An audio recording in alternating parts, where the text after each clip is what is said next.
la résurrection des corps des lourdement handicapés physiques. Alors là, je vous citerai, il n'est pas docteur de l'Église, enfin, vous savez, le général de Gaulle qui avait une fille handicapée, là, Anne, et où à la fin de ses obsèques, alors je ne sais plus si c'est lui qui avait dit à sa femme ou elle qui lui avait dit à lui, voilà, maintenant, elle est comme tout le monde. Bon, j'avais dit, c'était lui qui avait dit ça voilà, maintenant, elle est comme tout le monde. Bon. Je veux dire, c'est pas une vérité de foi, mais c'est se dire que Dieu, à la fois, nous ne serons pas ce que nous ne sommes pas, enfin, c'est-à-dire le Christ ressuscité avec son corps glorieux a aussi ses plaies, vous savez, donc ça signifie que, voilà, je pense que au corps, à la résurrection des corps, peut-être que je voudrais avoir une stature d'athlète, mais je ne suis pas du tout certain de l'avoir, à moins que je travaille pas mal d'ici là, mais ça reste peu probable. Bon, donc ça n'est pas un autre nous-mêmes, et dans le même temps, je pense qu'il y a vraiment l'idée de restauration, de glorification, et puis ces plaies glorieuses. Voilà, les plaies glorieuses, c'est-à-dire que ce qui, pour le moment, est signe de notre pauvreté, de l'échec, de ce qui nous a abîmés dans la vie, sera vraiment transfiguré. Ce qu'on peut dire de plus, là, je ne sais pas trop, mais en tout cas, l'idée de ce que c'est du côté du Christ que jaillit l'eau et le sang, que les plaies soient glorieuses, peut-être que ça peut nous indiquer quelque chose sur le rayonnement tout particulier des corps plus abîmés par ou dès la naissance ou par la vie. Nous serons transformés. Et dans le même temps, ça restera, c'est ça qui est mystérieux, ça restera notre corps. Ça restera notre corps, puisque c'est nous-mêmes, puisque c'est nous. Voilà, et puis par rapport à toutes les questions, effectivement, on m'a signalé que sur le sens de l'éternité, l'immortalité de l'âme, voilà, l'éternité n'est pas une simple immortalité. Voilà, l'éternité n'est pas une simple immortalité, donc d'une vie qui se prolongerait indéfiniment.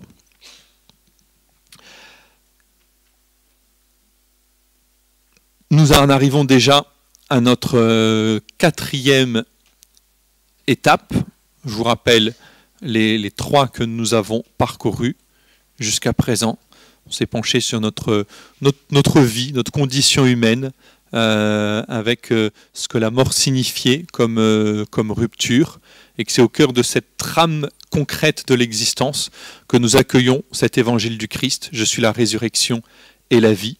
Ensuite, nous avons contemplé le mystère du Christ ressuscité, cette première étape de la résurrection qui attend encore son plein dévoilement, le retour en gloire du Christ, qui n'est pas un événement dramatique, mais qui est au contraire l'objet de notre espérance, qui correspondra à la résurrection finale, à la restauration de toutes choses en Christ. Et là, nous avons vu dans la dernière étape ce qu'il advient après notre mort, cette rencontre avec le Christ qui vient et qui vient en particulier dans et à travers la mort qui accueille de la vie éternelle, de la vie que Dieu veut nous donner, cette vérité. Vous savez, alors on parle parfois du jugement individuel, jugement universel. Qu'est-ce que c'est le jugement individuel? Alors est-ce que c'est Dieu qui juge? Est-ce que c'est nous qui nous jugeons? Là, ce sont encore une fois, ce sont des questions sans fin. C'est la vérité sur notre vie qui se fait à la lumière du Christ ressuscité. De la même manière que lorsque saint Paul est saisi par le Christ sur la route de Damas, il est mis face à la vérité de sa propre vie. La rencontre avec le Christ, notre unique vocation, qui peut passer par cette étape de purification, et puis ce revers de la bonne nouvelle dramatique, qui est la possibilité de rejeter à tout jamais, dans un non définitif, l'amour de Dieu, en sachant que de savoir qui l'a fait, qui ne l'a pas fait, cela nous ne pouvons pas le savoir. Ce que nous savons, c'est que Dieu veut que tous les hommes soient sauvés. Dieu propose son salut à tous. L'Esprit Saint permet à chacun d'être mis en contact par des moyens que Dieu seul connaît avec le mystère pascal. Dieu seul sait, Dieu seul connaît. Nous ne pouvons pas nous ériger en juge à la place de Dieu. Et dans ce dernière rencontre de l'après-midi, la communion des saints et la prière pour les défunts, peut-être qui nous prépare un peu plus directement à ce que nous allons vivre maintenant dans très peu de temps, à l'occasion de la Toussaint. Nous allons voir quel est le lien avec nos défunts. Que reste-t-il de ce que nous avons construit ensemble? Que pouvons-nous faire avec eux? Que pouvons-nous faire pour eux? Alors, vous l'avez déjà abordé en fin de matinée, à la lecture du texte de Benoît XVI. Alors, je n'entends pas, dans cette dernière intervention, vous donner la dernière parole et la version autorisée et définitive de ce qu'il y a à penser de ce texte. Donc, vous voyez, même si ce que je dis ne recoupe pas totalement ce que vous avez pu partager tout à l'heure, ça ne veut pas du tout dire que, que vous étiez, entre guillemets, à côté de la plaque. Et non, pas du tout, mais c'est que chacun reçoit ce texte différemment. Donc, j'espère que je vous rejoindrai dans ce que vous avez échangé sur certaines choses. Peut-être que je compléterai. Peut-être aussi qu'il y a certaines choses auxquelles vous avez été sensibles dans ce texte, sur lesquelles que j'évoquerai pas vraiment. Mais en tout cas, c'est ça qui nous sert de base pour cette dernière rencontre. Voilà. Sachant encore une fois que c'est pas parce que je dis pas tout à fait la même chose que ce que vous y en avez puisé que vous avez fait fausse route, loin de là. Donc on va le relire ensemble, ce texte, et je vais le commenter. Ce texte, en vous disant d'ores et déjà que je le trouve intéressant parce que la communion des saints, ça nous paraît parfois quelque chose d'un petit peu, un peu fumeux, ou du moins un peu vague, un peu flou. Bon, la communion des saints, oui, il y a une communion, il y a quelque chose, on est en lien, on est en rapport. Et je trouve qu'une des grandes forces de ce texte, c'est de rendre la communion des saints un peu plus concrète, on va dire, un peu plus incarnée dans le tissu de nos relations humaines. Alors, pour resituer ce texte dans son contexte, nous sommes à la fin de l'encyclique de Benoît XVI sur l'espérance chrétienne, et il indique les motifs qui soutiennent notre espérance. Qu'est-ce qui nous encourage dans cette voie difficile et exigeante de l'espérance? Un motif doit encore être mentionné ici parce qu'il est important pour la pratique de l'espérance chrétienne. Dans le judaïsme ancien, il existe aussi l'idée que l'on peut venir en aide aux défunts dans leurs conditions intermédiaires par la prière. Et là, on cite ce 2M 12 38 45, c'est le deuxième livre des martyrs d'Israël, un des derniers livres de l'Ancien Testament, où on voit apparaître cette pratique de la prière pour les défunts. On prie pour les défunts avec cette conviction, cette foi profondément racinée que la prière n'est pas vaine, que la prière porte du fruit. La pratique correspondante a été adoptée très spontanément par les chrétiens. Donc c'est vraiment cette pratique a sa valeur, cette pratique de la prière. Elle est enracinée dans l'expérience de foi du peuple chrétien. Nous prions pour eux. Grâce à l'Eucharistie, à la prière et à l'aumône, repos et fraîcheur peuvent être donnés aux âmes des défunts.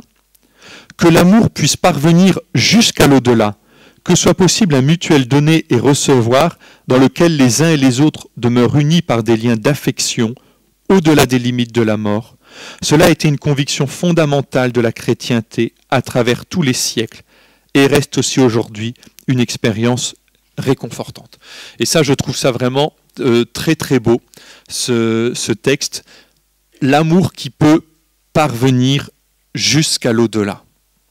Et pour moi, ça fait vraiment écho à ce texte, une lettre que je vous ai pas mal citée tout au long de la journée, de cette lettre aux Corinthiens, un texte que nous connaissons sur l'amour qui ne passera jamais. Tout passera, tout passera, tout s'effacera, y compris la foi, y compris l'espérance. La seule chose qui ne passera pas, et qui est, à ce titre, semence d'éternité jetée en nos vies, c'est l'amour. L'amour ne passera pas. Et c'est dans ce sens-là que je vous disais, tout ce que nous faisons ici-bas a du poids, de la valeur pour l'éternité, parce que tout ce que nous faisons dans l'amour, par l'amour, pour l'amour, a un poids de vie éternelle que nous ne soupçonnons pas. Et cet amour peut parvenir jusqu'à l'au-delà. C'est-à-dire que ça n'est pas simplement dans le lien avec les défunts, ça n'est pas simplement un souvenir de tout ce que nous avons vécu dans l'amour, c'est que nous aimons et nous grandissons dans l'amour de ceux qui nous ont quittés. Et ça, je trouve qu'en fait ce texte il va très très loin en se disant, si vous voulez, c'est pas simplement au moment de la mort où tout à coup on reste, on bloque un peu les choses, on fige et puis on essaie de faire perdurer le plus longtemps notre relation d'amitié. Ça n'est pas cela que dit ce texte, mais c'est que nous pouvons donner et recevoir de l'amour, que soit possible un mutuel donner et recevoir, dans lequel les uns et les autres demeurent unis par des liens d'affection au-delà des limites de la mort. C'est cela la communion des saints. La communion des saints n'est pas une espèce de truc un peu vague, un peu fumeux. La communion des saints, c'est se donner et recevoir. Nous pouvons donner quelque chose à nos défunts. Dans l'Eucharistie, dans la prière, dans l'aumône, lorsque je prie pour eux, lorsque je dis, tiens, cela, je le fais pour toi. Je le fais pour toi qui m'a aidé. Je peux te donner de l'amour. Et cet amour, nous pouvons le donner et nous le recevons aussi de nos défunts. Alors évidemment, la manière dont cela se déroule, ça n'est plus dans l'échange direct, dans la communication directe justement par ce qui fait notre condition ici terrestre, dans le corps, donc dans la dimension physique, avec aussi tout ce que ça comporte, de toucher, de langage, d'ouïe. C'est par le Seigneur, à travers le Seigneur, une communion avec nos défunts qui est certes invisible, même si elle peut s'exprimer par certains signes, mais invisible ne signifie pas irréel. Voyez, ça n'est pas parce qu'une chose ne se voit pas qu'elle n'existe pas. Voilà. Et d'ailleurs, on le sait bien, on peut tous être habités par des sentiments qui transparaissent à peine sur nos visages ou dans notre expression. Donc, voilà, une souffrance psychologique. Alors ça peut nous travailler, ça peut transparaître sur les traits du visage, mais une souffrance psychologique, c'est quelque chose qui ne se voit pas et pourtant qui est bien réel. De la même manière, cette communion des saints, ce n'est pas parce qu'elle est invisible, qu'elle ne passe plus par une communication, qu'elle est irréelle. Et surtout, cette communion des saints se base sur des relations, et des relations personnelles, des relations interpersonnelles, dans un mutuel donner et recevoir.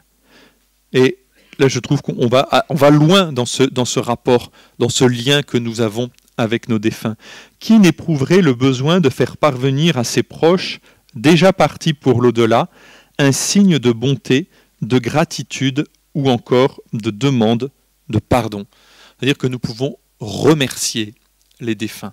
Et remercier les défunts, ça n'est pas simplement une libération psychologique. C'est vraiment leur adresser ce merci. Nous pouvons leur demander pardon pour une chose que nous avons faite.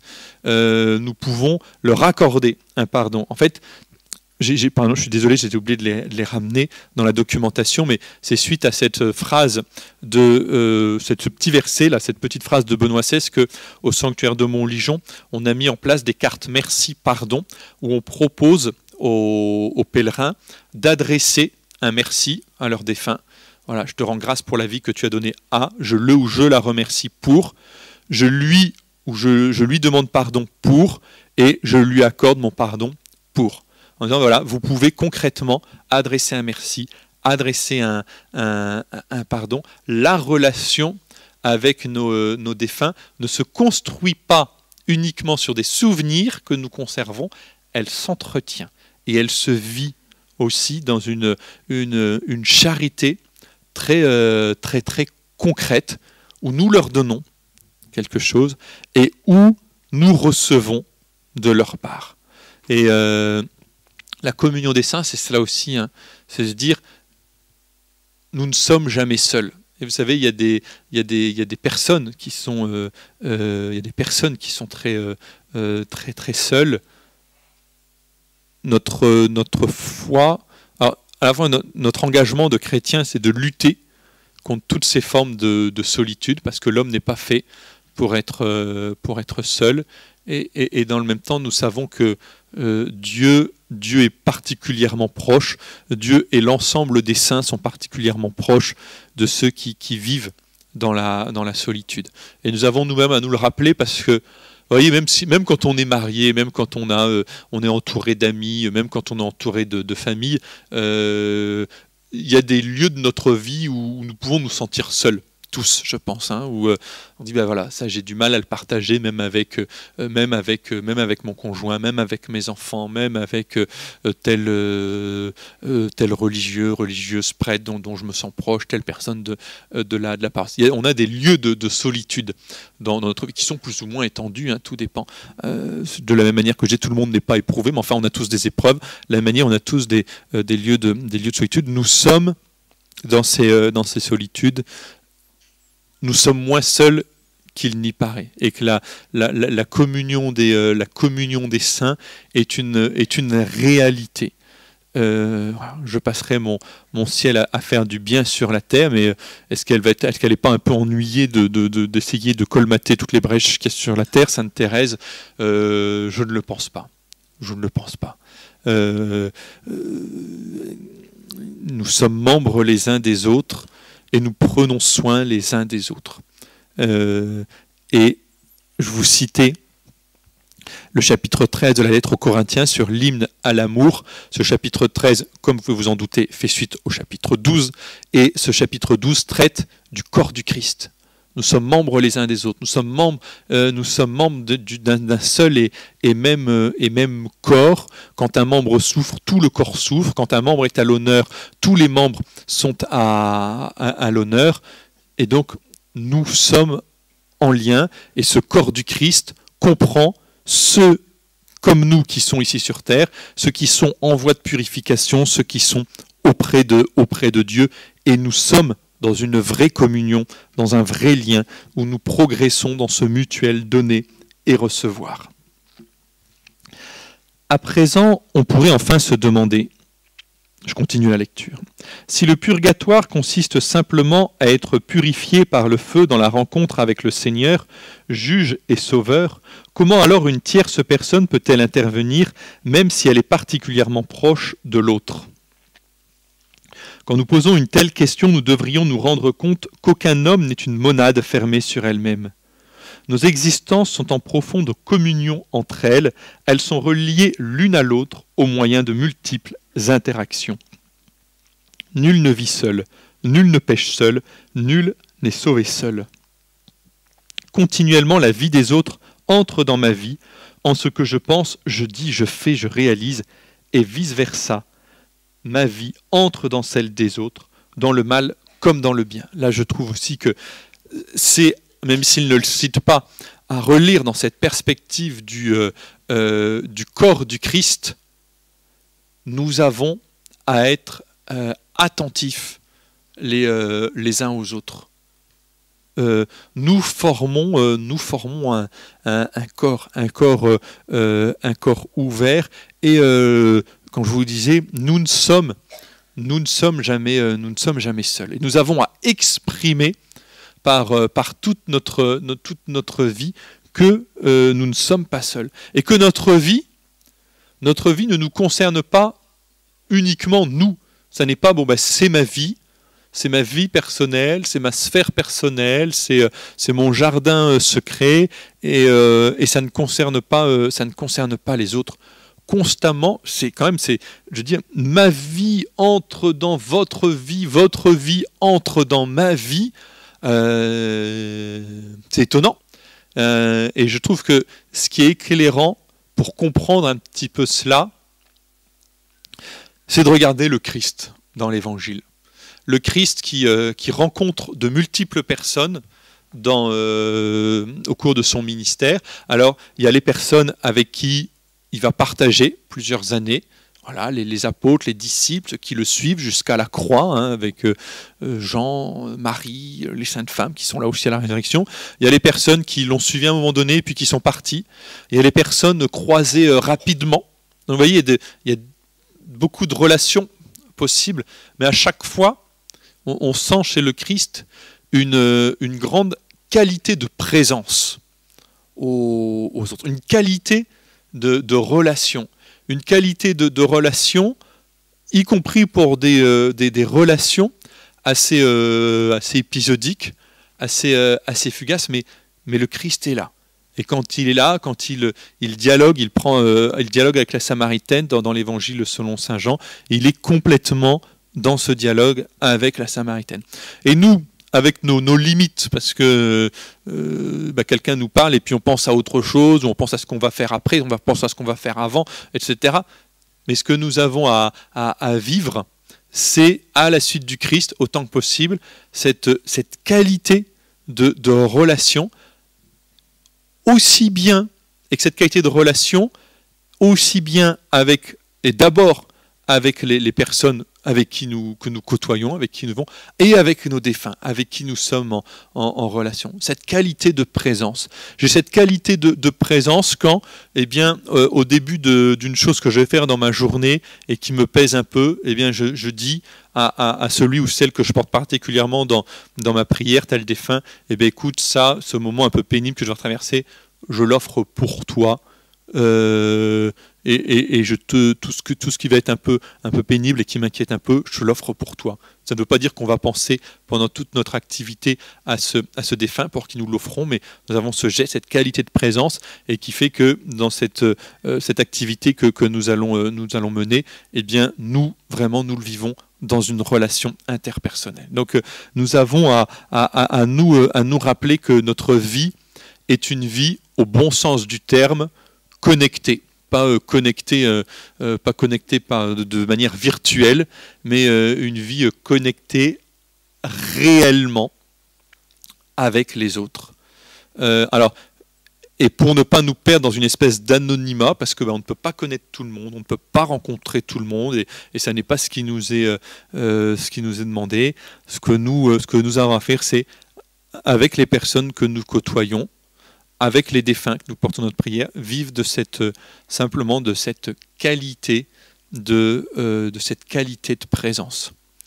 Et vous voyez, tous, je pense, quand on est engagé justement, par exemple pour ceux d'entre vous qui font des préparations d'obsèques, ça je pense que ça résonne particulièrement, quand dans la famille, la vie des autres entre dans notre vie, des gens qu'on n'a jamais vus, et puis durant les 3/4 d'heure, 1 heure de préparation, où tout à coup, c'est un lieu de parole où tout ce qui a été vécu de beau, peut-être aussi parfois des tensions qu'on sent qui ressortent, nous accueillons aussi la vie des autres, et nous la portons dans la prière.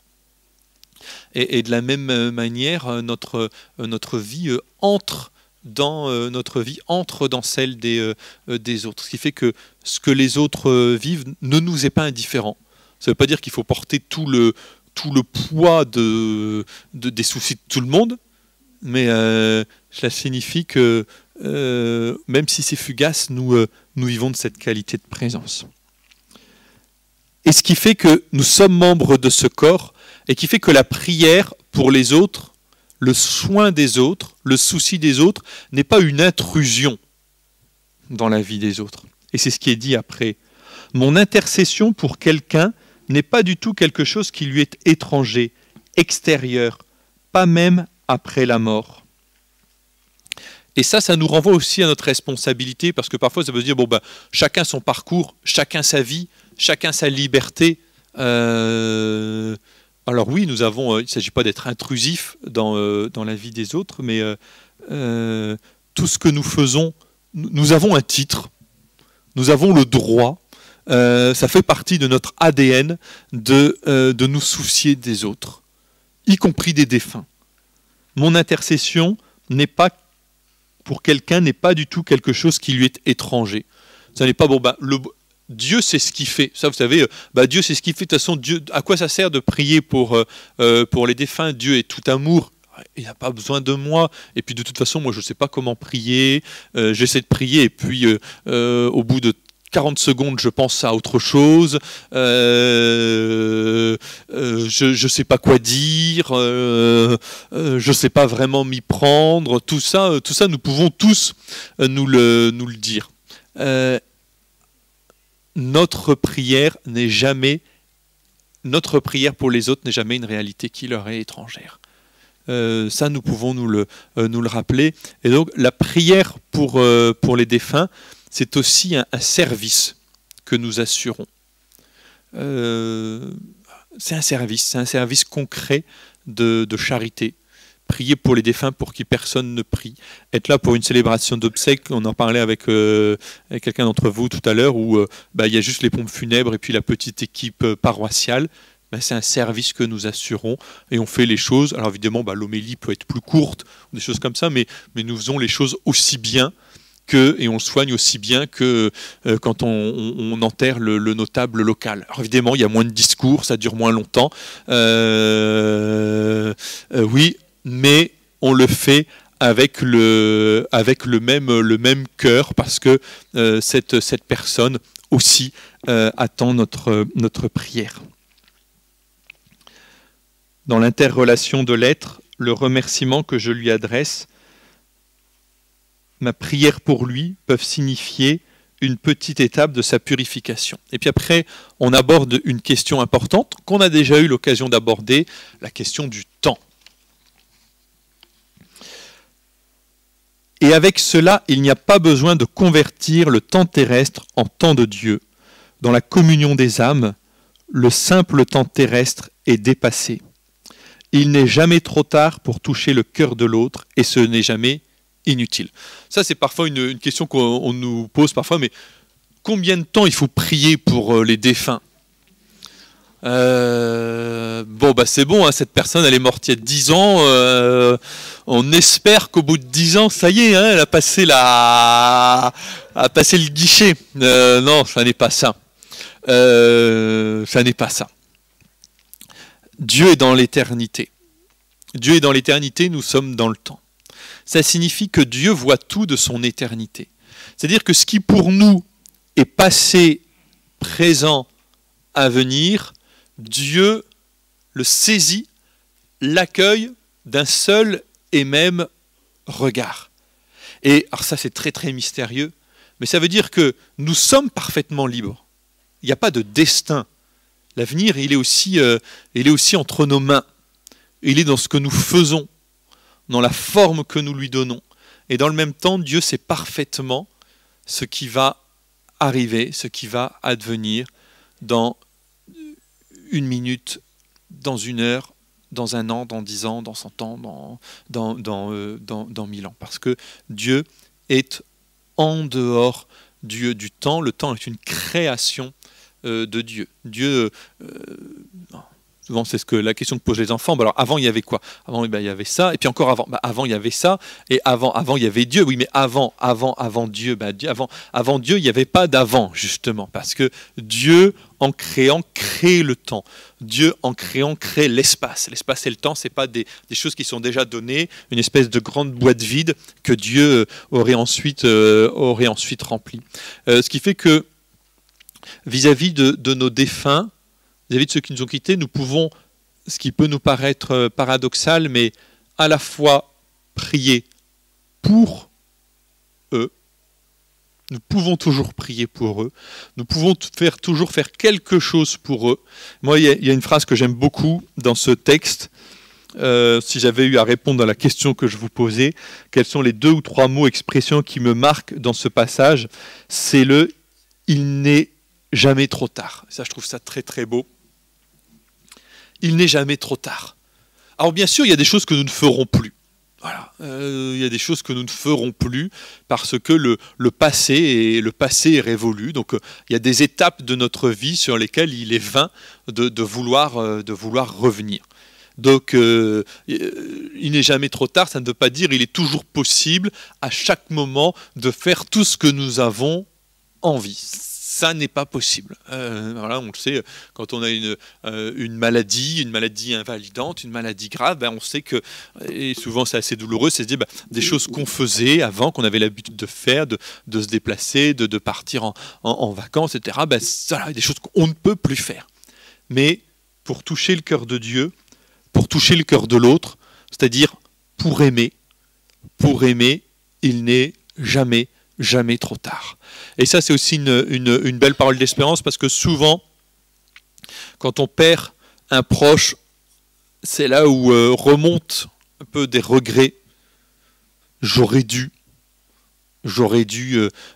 passer plus de temps avec lui, avec elle, j'aurais dû lui dire ceci, j'aurais dû lui dire cela. C'est souvent à ces moments-là que remontent les regrets. Et là, alors, il y a encore une fois, il y a des choses que nous ne revivrons pas. Donc il est vain de vouloir dire on va faire ce qu'on n'a pas fait. Non, ce qu'on n'a pas fait ensemble, on ne va pas le faire. Mais pour toucher le cœur de l'autre, pour aimer l'autre, pour grandir dans la charité, par ses merci, par ses pardons, il n'est jamais trop tard. Et il n'est jamais... L'amour ne disparaît pas, l'amour ne s'efface pas, l'amour demeure toujours, c'est ce que dit saint Paul. Et notre vie éternelle, c'est la vie dans l'amour, par l'amour, pour l'amour, la rencontre avec celui qui est l'amour en personne. Et pour nous, il n'est jamais trop tard pour aimer. Et ce qui nous relie à nos défunts, c'est cette vie dans l'amour, cette vie dans la charité qui continue à croître, qui continue à grandir. Et donc quand je vous disais, vis-à-vis de nos défunts, parce que Dieu est hors du temps, nous pouvons à la fois prier pour eux, pour que Dieu les accueille, pour que Dieu les reçoive, pour qu'ils s'ouvrent pleinement à l'amour à la vie de Dieu, à cet amour de Dieu, y compris des années et des années après leur mort. Et nous pouvons, dans le même temps, les prier comme intercesseurs, parce que leur vocation, ou plus exactement notre vocation, c'est d'être des saints. Les saints, ce ne sont pas les saints canonisés, estampillés. Les saints, ce ne sont même pas seulement ceux qui sont déjà dans la gloire. Les saints, c'est nous. Les saints, c'est vous. Relisez saint Paul dans les adresses de ses lettres. Voilà, au sein de Dieu, appelés par Dieu. Voilà. Et les premiers chrétiens s'appelaient entre eux les saints. Alors, c'était pas une manière de s'enorgueillir, c'était aussi se rappeler la beauté, dans le même temps l'exigence de leur vocation, les saints, ceux qui s'ouvrent à la vie de Dieu, qui vivent de la vie de Dieu. Et donc, déjà, avec nos défunts, nous prions pour eux, pour que s'achève en eux ce qui n'était pas totalement marqué de cette sainteté, et nous les prions dans l'espérance qu'ils sont auprès de Dieu, et nous les prions comme intercesseurs. Et c'est pour ça qu'on peut, on peut s'adresser à eux, on peut leur demander, tiens, viens, voilà, aujourd'hui c'est un peu difficile, viens m'aider à ce moment-là, ou viens me soutenir à ce moment-là. Nous les invoquons comme intercesseurs. Alors cette relation avec eux, c'est à la fois une relation personnelle, c'est une relation où prend plus de place aussi la dimension de communion, c'est-à-dire que c'est une relation à la fois personnelle, directe, qui passe aussi par le Seigneur. Voilà, de la même manière que lorsque nous invoquons les saints, que nous prions les saints, nous les prions comme intercesseurs par Dieu, par le Seigneur, lui qui est source de vie, le source de tout amour. C'est la même chose pour le lien avec nos défunts.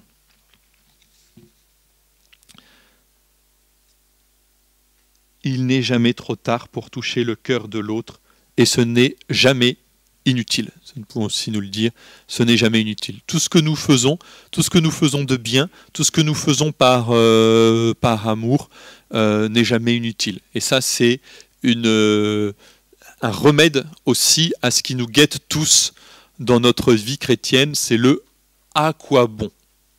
À quoi bon. On a essayé plein de choses.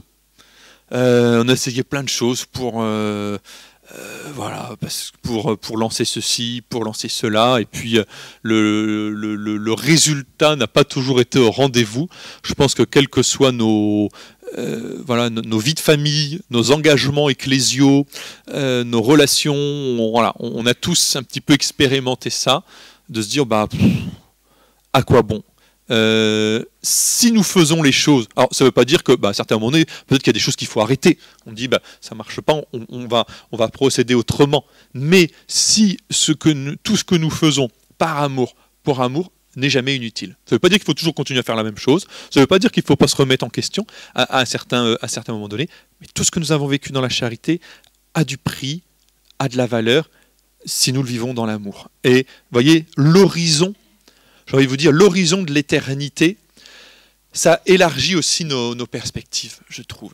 Et c'est important aussi dans le contexte ecclésial un peu déprimé où nous vivons, avec ce que nous voyons des scandales, avec aussi nos communautés chrétiennes qui, à différents niveaux, qu'on sent en fragilisation, on va dire, dans beaucoup d'aspects, où on a l'impression qu'on lutte contre un courant qui va tout emporter par bien des aspects, et où on peut avoir cette tentation de dire à quoi bon faire tout cela.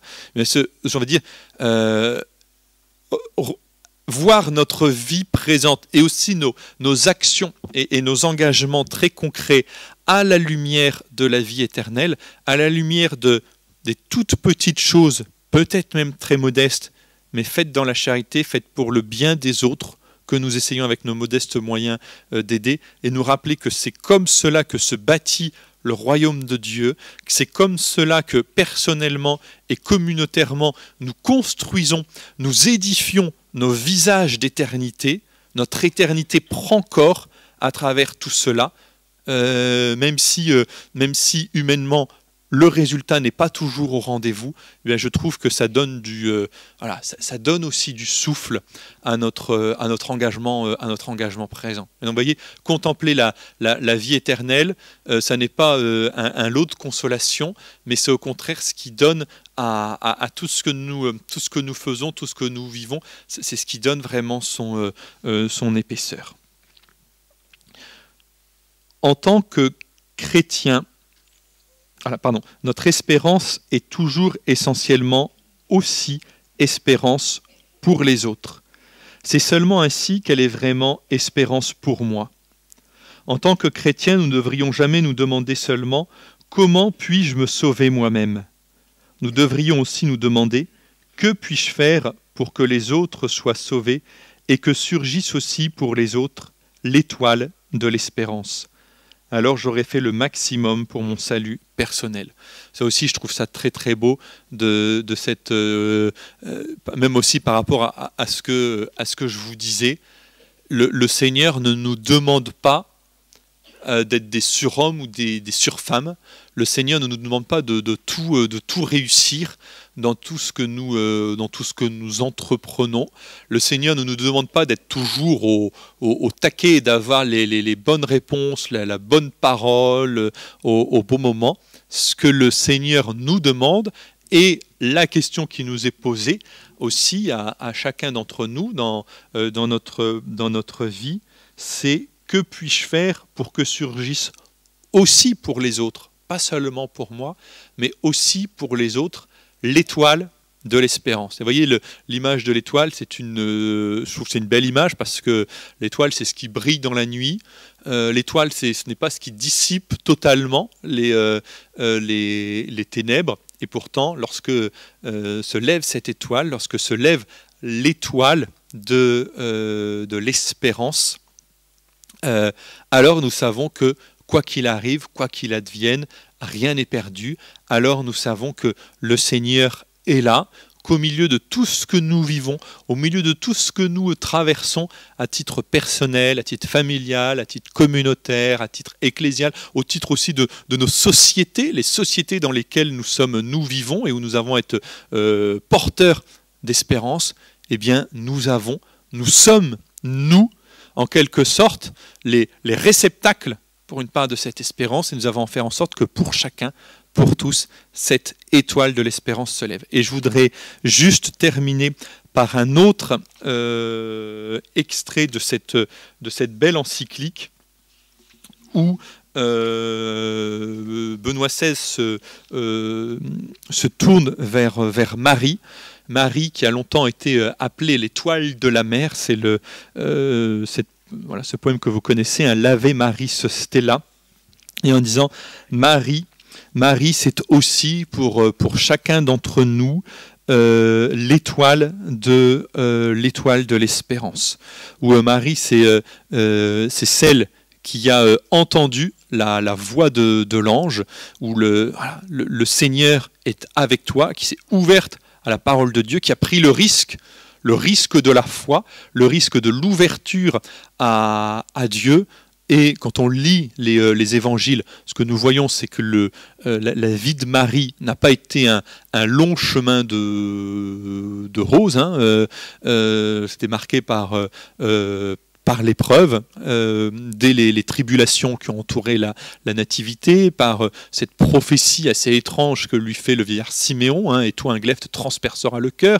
On peut même dire que son fils ne l'a pas toujours bien mené, lorsque ta mère et tes frères sont là, qui est ma mère, qui sont mes frères? L'évangile ne nous dit rien de la réaction de Marie, mais enfin, je pense pour celles d'entre vous qui êtes maman, que si vos enfants vous disaient cela, c'est pas forcément ce qui vous ferait le plus plaisir. Marie, surtout, qui était là au pied de la croix, Marie qui recueille le corps de son fils mort, c'est-à-dire que tout semble perdu. C'est le désaveu en apparence par rapport à la promesse du Christ. Est-elle là? C'est donc là ce que le Seigneur nous a promis, c'est donc là qu'il a voulu m'emmener à travers tout ce chemin, à travers tout ce que j'ai fait pour lui, à travers tout ce que j'ai entrepris pour lui. Est-ce là? Eh bien, Marie, ça n'est pas dans l'Évangile, mais je trouve que c'est très parlant, c'est de se dire que Marie garde l'espérance. Et que le samedi saint, vous savez, on a beaucoup parlé du mystère pascal, le mystère de la mort et de la résurrection, le mystère du samedi saint, le mystère de la mort du Christ. Le Christ est mort, le silence sur la terre, et bien que toute l'espérance d'Israël, toute l'espérance de l'humanité est comme, ça n'est qu'une tradition, ça n'est pas de foi, mais je trouve ça éclairant et puis en consonance malgré tout avec tout le donné révélé, que toute l'espérance d'Israël, toute l'espérance de l'humanité est comme condensée dans le cœur de Marie. Et donc je vous lis juste la fin de cette encyclique. Non, dans cette foi qui était aussi dans l'obscurité du samedi saint, certitude de l'espérance, tu es allé, Marie, tu es allée à la rencontre du matin de Pâques. La joie de la résurrection a touché ton cœur et t'a uni de manière nouvelle aux disciples, appelés à devenir la famille de Jésus par la foi. Ainsi tu fus au milieu de la communauté des croyants qui, les jours après l'ascension, priaient d'un seul cœur pour le don du Saint-Esprit et qui le reçurent au jour de la Pentecôte. Le règne de Jésus était différent de ce que les hommes avaient pu imaginer. Le règne de Jésus est différent de ce que nous avons pu imaginer. Ce règne commençait à cette heure et n'aurait jamais de fin. Ainsi, tu demeures au milieu des disciples comme leur mère, comme mère de l'espérance. Sainte Marie, Mère de Dieu, notre Mère, enseigne-nous à croire, à espérer et à aimer avec toi. indique-nous le chemin vers son règne. Étoile de la mer, brille sur nous et conduis-nous sur notre route. Voilà, je voulais terminer par ces belles paroles et je pense qu'ils peuvent, je l'espère, nous aider à être chacun témoin de cette belle, de cette grande espérance que le Seigneur nous a confiée et qui est un trésor que nous avons à donner et à partager. Est-ce qu'on peut prendre, comme on a un petit peu de temps, 1 ou 2 minutes de silence et de questions ?